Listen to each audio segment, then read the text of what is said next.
श्री सुखदेव जी राजा परीक्षित को सुना रहे हैं कि हे परीक्षित, बलराम और श्री कृष्ण ने 6वें वर्ष में प्रवेश किया। अब उन्हें गौएं चराने की स्वीकृति मिल गई। वे अपने सखा ग्वाल बालों के साथ गौएं चराते हुए वृंदावन में जाते और अपने चरणों से वृंदावन को अत्यंत पावन करते। यह वन गौओं के लिए हरी हरी घास से युक्त एवं रंग बिरंगे पुष्पों की खान हो रहा था। आगे आगे गौएं, उनके पीछे पीछे बांसुरी बजाते हुए श्याम सुंदर, तदंतर बलराम और फिर श्री कृष्ण के यश का गान करते हुए ग्वाल बाल, इस प्रकार विहार करने के लिए उन्होंने उस वन में प्रवेश किया। उस वन में कहीं तो भौरे बड़ी मधुर गुंजार कर रहे थे, कहीं झुंड के झुंड हिरन चौकड़ी भर रहे थे और कहीं सुंदर सुंदर पक्षी चहक रहे थे। बड़े ही सुंदर सुंदर सरोवर थे, जिनका जल महात्माओं के हृदय के समान स्वच्छ और निर्मल था। उनमें खिले हुए कमलों के सौरभ से सुवासित होकर शीतल मंद सुगंध वायु उस वन की सेवा कर रही थी। इतना मनोहर था कि वह वन कि उसे देखकर भगवान ने मन ही मन उसमें विहार करने का संकल्प लिया। पुरुषोत्तम भगवान ने देखा कि बड़े बड़े वृक्ष फल और फूलों के भार से झुककर अपनी डालियों और नूतन कोपल की लालिमा से उनके चरणों का स्पर्श कर रहे हैं। तब उन्हें बड़े आनंद से कुछ मुस्कुराते हुए से अपने बड़े भाई बलराम जी से कहा।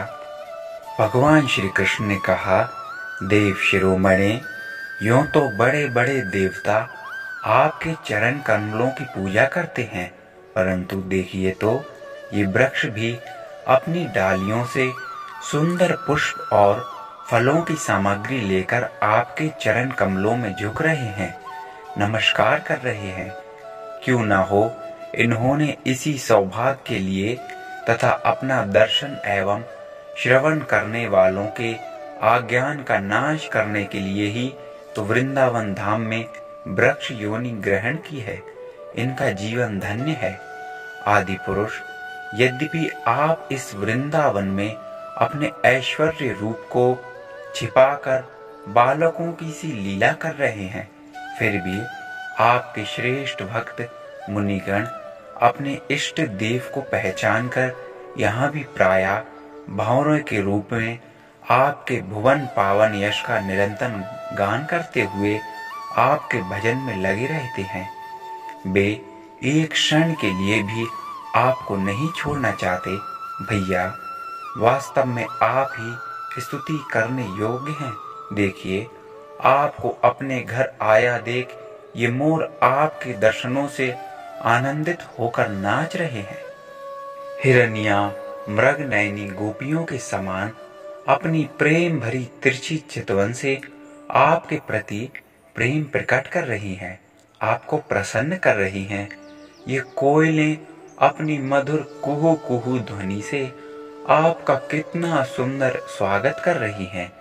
ये वनवासी होने पर भी धन्य है, क्योंकि सत्पुरुषों का स्वभाव ही ऐसा होता है कि वे घर आए अतिथि को अपनी प्रिय से प्रिय वस्तु भेंट कर देते हैं।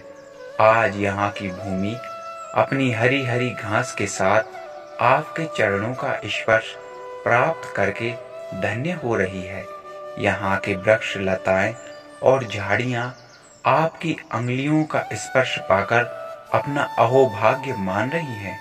आपकी दया भरी चितवन से नदी, पर्वत, पशु पक्षी सब कृतार्थ हो रहे हैं और ब्रज की गोपियां आपके बक्षिस स्थल का स्पर्श प्राप्त करके, जिसके लिए स्वयं लक्ष्मी भी लालायित रहती हैं, धन्य धन्य हो रही हैं।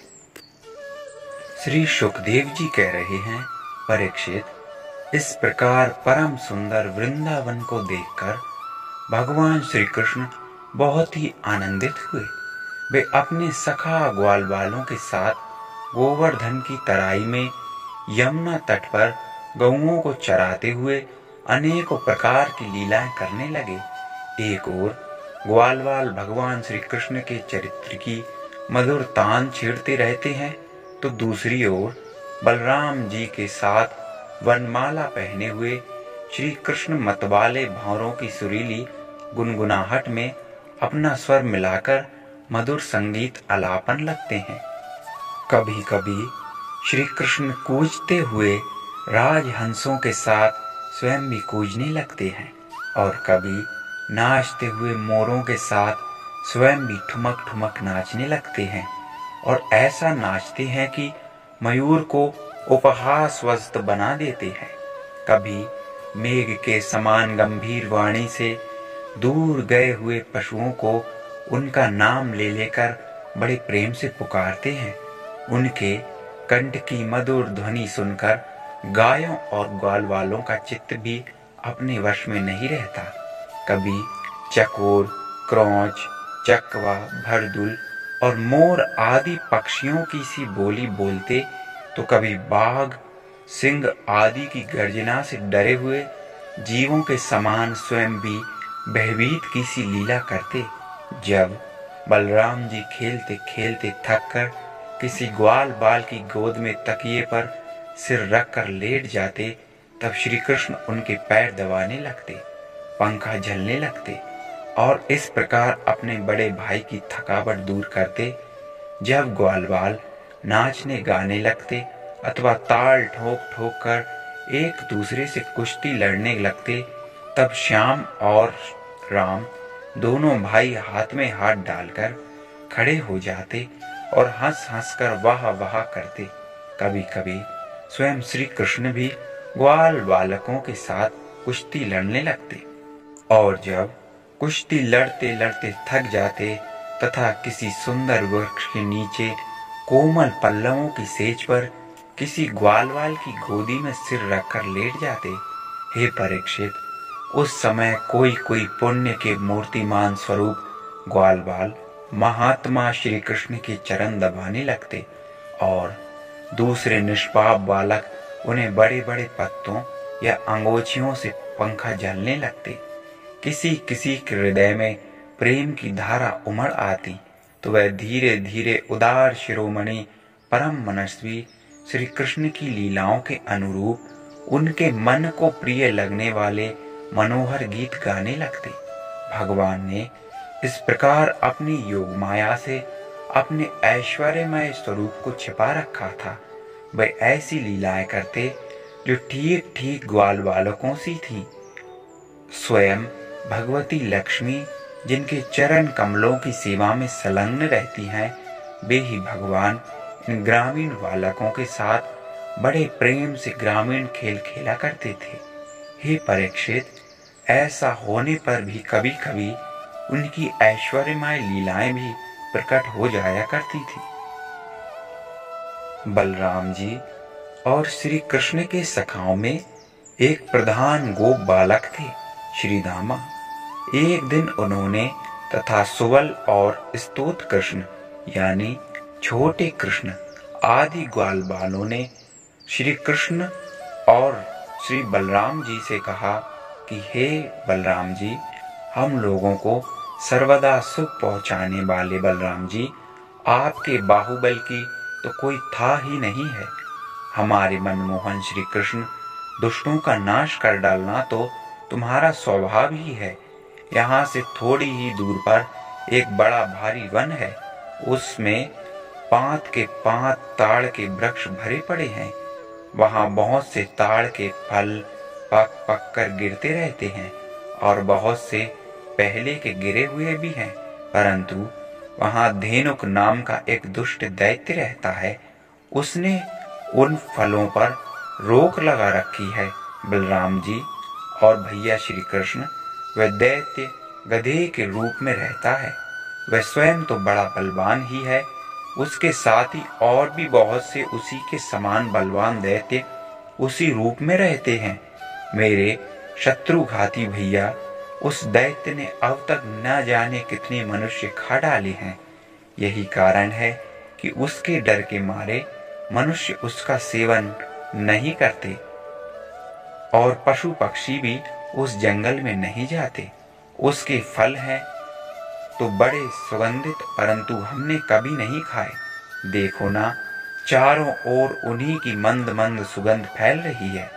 तनिक सा ध्यान देने से उसका रस मिलने लगता है। हे कृष्ण, उनकी सुगंध से हमारा मन मोहित हो गया है और उन्हें पाने के लिए मचल रहा है।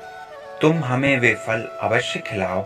दाऊ दादा, हमें उन फलों की बड़ी उत्कट अभिलाषा है। आपको रुचे तो वहां अवश्य चलिए।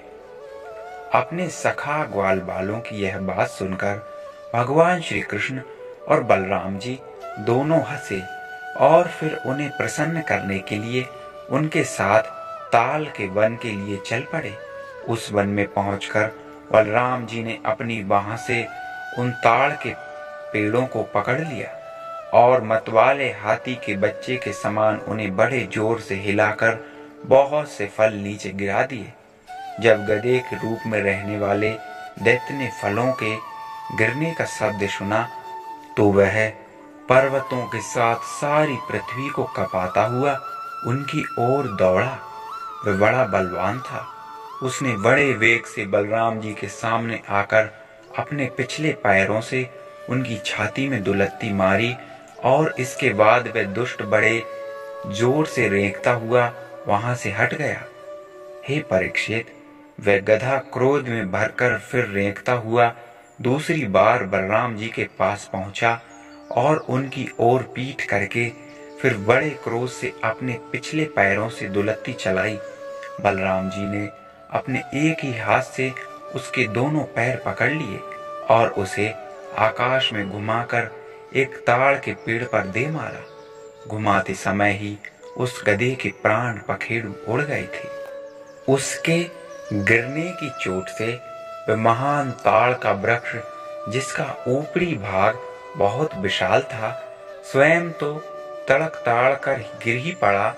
राटे हुए दूसरे वृक्षों को भी उसने तोड़ डाला। उसने तीसरे को, तीसरे ने चौथे को, इस प्रकार इस एक दूसरे को गिराते हुए बहुत से ताल वृक्ष गिर पड़े। बलराम जी के लिए तो ये एक खेल था, परंतु उनके द्वारा फेंके हुए उस गधे के शरीर से चोट खा खाकर वहां सब के सब ताड़ हिल गए।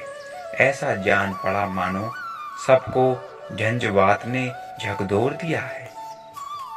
भगवान बलराम स्वयं जगदीश्वर हैं। उनमें यह संसार ठीक वैसे ही ओतप्रोत है जैसे सूतों में वस्त्र। तब भला उनके लिए यह कौन सी आश्चर्य की बात है। उस समय धेनुकासुर के भाई बंधु अपने भाई के मारे जाने से क्रोध के मारे आग बबूला हो गए। सब के सब गधे बलराम जी और श्री कृष्ण पर बड़े वेग से टूट पड़े। परीक्षित, उनमें से जो जो पास आया उसी उसी को बलराम जी और श्री कृष्ण ने खेल खेल में ही पिछले पैर पकड़कर ताल वृक्षों पर दे मारा।